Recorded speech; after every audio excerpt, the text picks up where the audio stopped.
I won't beat a dead horse. I think the future of healthcare is patient driven, not just, we talk in like loose terms about, oh, we are patient centric, right? It needs to be at the core of what the actual problem we're solving, because we can't get the outcomes unless the person at the end of the day who is sick gets better.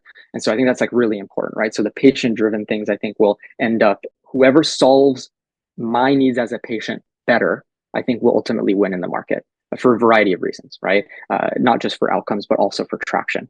I think the other piece to it is that we are very excited about this. We're running randomized control trials. We did 3 years of clinical research before we took a dollar from anyone.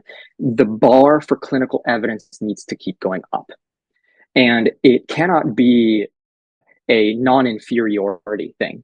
We need to keep pushing that up, right? That standard of care needs to continue to evolve. And we're excited to be part of that new trend of, first, we should be publishing more of our research, right? In clinical journals. We should be showing how we do that to people, and we should be empowering others to keep evolving. I welcome all the folks in the space to keep, building that out and publishing that research. But I think that there's too big of a gap currently between the claims that companies make in digital health, not just GI, but generally, right? And the evidence that supports it. And I also don't think that it's good enough to refer to other research. I think the onus needs to be on digital health companies to run their own research of their own brand of doing that care and their innovations. I think it's important to validate their novel innovations and what they're contributing to the space.